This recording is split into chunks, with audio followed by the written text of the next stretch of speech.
20 जनवरी 2025 Trump administration की शुरुआत होगी, लेकिन ट्रंप के जो स्टेटमेंट्स आए उससे एक अंदाजा लग चुका है कि किस तरीके से ये एडमिनिस्ट्रेशन रन होगा।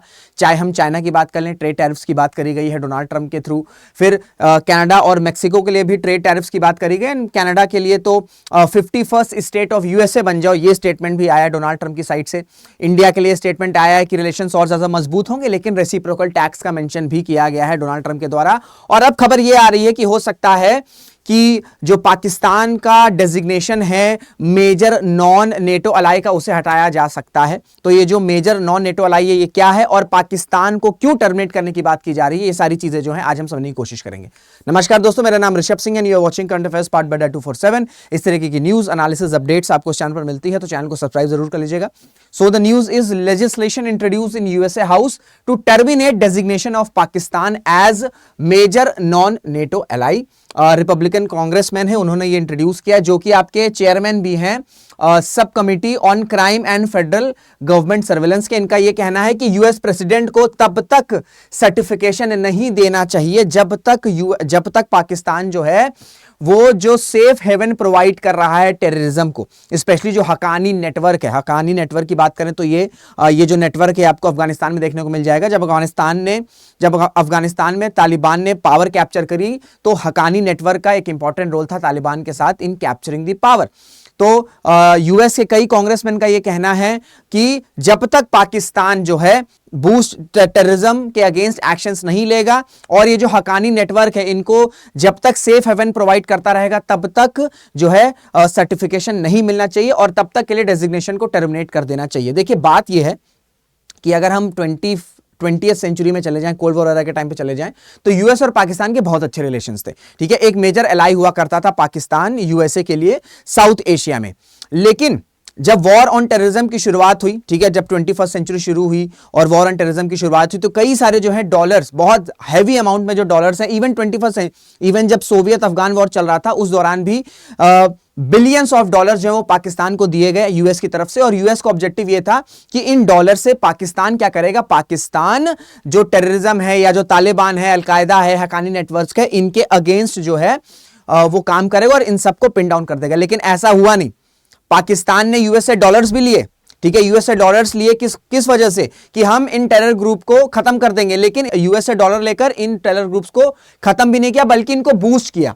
तो इस वजह से और ये जो अफगानिस्तान में जो यूएस फोर्सेस भागी, लिटरली जो भागी 2021 में, उसमें भी कई सारे जो यूएस के एक्सपर्ट्स उनका ये कहना है कि पाकिस्तान जो है वो सपोर्ट करता रहा तालिबान रेजीम को, जो गुरिल्ला वॉरफेयर हो रहा था उस रेजीम को, क्योंकि पाकिस्तान ये चाहता था कि तालिबान ही जो है वो अफगानिस्तान में आ जाए, सो दैट अफगानिस्तान को एक बैटल ग्राउंड की तरह प्रिपेयर किया जाए एंड वो बैटल ग्राउंड फिर इंडिया के अगेंस्ट यूज किया जा सके। तो इस वजह से यूएस की जो थिंक टैंक है उसमें यही सोच चल रही है कि यूएस को अपने रिलेशंस जो है वो रीएवैल्यूएट करने होंगे, क्योंकि पाकिस्तान को जिस ऑब्जेक्टिव से बिलियंस ऑफ डॉलर्स रुपए दिए जाते थे यूएस की साइड से कि भैया टेररिज्म को काउंटर किया जाएगा, ये जो टेररिस्ट ग्रुप्स हैं, चाहे हम अलकायदा की बात कर लें, ये जो हकानी नेटवर्क है, तालिबान है, इन सबको खत्म किया जाएगा। लेकिन पाकिस्तान ने डॉलर्स यूएसए से ले भी लिए और उल्टा इन टेरर ग्रुप्स को, इन एक्सट्रीमिस्ट ग्रुप्स को खत्म भी नहीं किया बल्कि इनको बूस्ट करता रहा। तो इस वजह से ये अब स्टेटमेंट आया है कि जब तक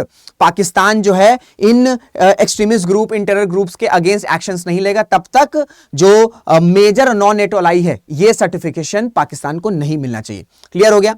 तो there is ongoing criticism that Pakistan has not effectively addressed terrorism within its border, जैसे मैंने आपसे कहा, and has at times been accused of supporting extremist groups. This had led to cause within the US to reevaluate its relationship with Pakistan. तो जैसे मैंने आपको बताया कि जिस ऑब्जेक्टिव से यूएसए जो है ये सब स्टेटस दिया था मेजर नॉन नेटो अलाई का, जो बिलियंस ऑफ डॉलर्स दिए कि भाई टेररिज्म के अगेंस्ट एक्शन लेना है, वैसा एक्शन पाकिस्तान ने नहीं लिया, क्योंकि पाकिस्तान का सिंपल ऑब्जेक्टिव था कि इंडिया के अगेंस्ट इन ग्रुप्स को हम यूज करेंगे। तो इस वजह से एक तरह से यूएस के कई थिंक टैंकर्स, उनका यह कहना है कि पाकिस्तान ने बेवकूफ बनाया है। 20 सालों तक यूएसए को लिटरली पाकिस्तान ने बेवकूफ बनाया है, जब तक तालिबान जो है 2021 में टेक ओवर नहीं किया, क्योंकि उसमें पाकिस्तान का भी एक इंपॉर्टेंट रोल था, एक अच्छा खासा सपोर्ट मिलता था। कई सारे जो तालिबान के फाइटर्स थे गुरिल्ला वॉरफेयर करके, वो पाकिस्तान में आ जाते थे। ठीक है, पाकिस्तान में छुप जाते थे या आम जनता में छुप जाते थे अफगानिस्तान में, तो इस वजह से यूएस आर्मी जो है उनको पकड़ ही नहीं पाती थी। एंड इन द एंड 20 साल बाद लिटरली जो बाइडेन आए और उन्होंने कहा कि भैया यहां से जल्द निकलो, और फिर तालिबान ने पावर कैप्चर किया हुआ है साल 2021 से। तो जो आपका मेजर नॉन नेटो अलाई है, ये पाकिस्तान को किस साल मिला था? ये 2004 में मिला था, और इसका ऑब्जेक्टिव ये था कि मिलिट्री कोऑपरेशन होगी और कुछ ऐसे बेनिफिट्स, कुछ ऐसे ग्रांट्स दिए जाएंगे जिससे डिफेंस और ट्रेड कोलैबोरेशन जो है वो मजबूत हो सकेगा। आप सबको पता है कि डिफेंस कोलैबोरेशन तो हम तभी मान सकते हैं, लेकिन ट्रेड में कुछ एज सच सिस्टम, कुछ एज सच इंपॉर्टेंस या एज सच कुछ वैल्यूबल पाकिस्तान कंट्रीब्यूट नहीं करता है। ठीक है, अगर हम मेजर नॉन नेटो अलाई की बात करें तो ये एक वैसा डेजिग्नेशन होता है, उन देशों को डेजिग्नेशन मिलता है जो कि यूएस के साथ एक स्ट्रेटेजिक पार्टनरशिप शेयर करते हैं उनकी यूएस की आर्म फोर्सेस के साथ। हालांकि उनको नेटो की मेंबरशिप नहीं मिलती है, लेकिन जो आपके मेजर नॉन नेटो अलाई हैं उनको कुछ वेरियस बेनिफिट्स मिलते हैं, चाहे हम मिलिट्री या फाइनेंशियल बेनिफिट्स की बात कर लें, जो कि दूसरे नॉन नेटो कंट्रीज को नहीं मिलते हैं। तो एक तो नेटो कंट्रीज का बेनिफिट हो गया, ठीक है, एक तो नेटो कंट्रीज का बेनिफिट हो गया, फिर एक आता है मेजर नॉन नेटो अलाई का बेनिफिट। ठीक है, तो इस बेनिफिट इसमें क्या बेनिफिट मिलता है? इसमें आपको फाइनेंशियल और डिफेंस बेनिफिट्स मिलते हैं, और जो ना नेटो मेंबर कंट्रीज हैं ना major non NATO ally countries हैं उनको ऐसा कुछ भी एक्सेस नहीं रहता। इस वजह से ये काफी इंपॉर्टेंट डेजिग्नेशन रहता है। अब देखिए बातें ये चल रही हैं यूएस में कि, और स्पेशली जब अब ट्रंप आ चुके हैं, तो ये हो सकता है कि शायद इंडिया को जो है एक मेजर नॉन नेटो अलाई मिल सकता है। और इससे क्या होगा कि ऑलरेडी जो डेमोक्रेटिक वैल्यूज हैं, जो इकोनॉमिक ग्रोथ है, जो स्ट्रेटेजिक रोल है साउथ एशिया में, ठीक है, भारत का, वो एक स्ट्रॉन्ग कैंडिडेचर बनाता है भारत का कि एक मेजर नॉन नेटो अलाई का जो डेजिग्नेशन है वो भारत को मिले। क्योंकि अगर हम पाकिस्तान की बात करें, कोई डेमोक्रेसी नहीं है यहां पर, कोई जमहूरियत नहीं है, इनकी कोई इकोनॉमिक ग्रोथ कभी रही नहीं, सिर्फ कर्जे पर ही इनकी इकोनॉमी चल रही है। चल क्या रही है, सिर्फ समझ लीजिए कि चल भी नहीं रही है, मतलब अभी तो काफी ज्यादा खराबी हाल है। और कोई स्ट्रेटेजिक रोल है नहीं साउथ एशिया में इनका कोई स्ट्रेटेजिक रोल है नहीं, सिर्फ चाइना जो है पाकिस्तान को इस्तेमाल करता है कि वो भारत पर प्रेशर बना सके। तो कोई डेमोक्रेसी नहीं है, कोई ग्रोथ नहीं है, तो इस वजह से इसका कोई, पाकिस्तान का कोई एज सच इंपॉर्टेंट से है नहीं इन काउंटरिंग चाइना, और साउथ एशिया में भी कोई इंपॉर्टेंट से नहीं है। तो इस वजह से इंडिया जो है एक स्ट्रॉन्ग कैंडिडेचर बन सकता है। अब इंडिया में भी कई सारे एक्सपर्ट्स का मानना है कि मेजर नॉन नेटो अलाई नहीं बनना चाहिए, कई का कहना बन जाना चाहिए, क्योंकि इससे क्या होगा कि शायद कहीं चाइना और रशिया को यह ना लगे कि ये इंडिया जो है वो एक वेस्टर्न ग्रुप की तरफ ज्यादा टिल्ट होता चला जा रहा है। तो इस वजह से एक इंपॉर्टेंट कैच रहता है इंडियन डिप्लोमेसी के लिए कि मेजर नॉन नेटो अलाई में रहना चाहिए या नहीं रहना चाहिए। क्लियर हो गया?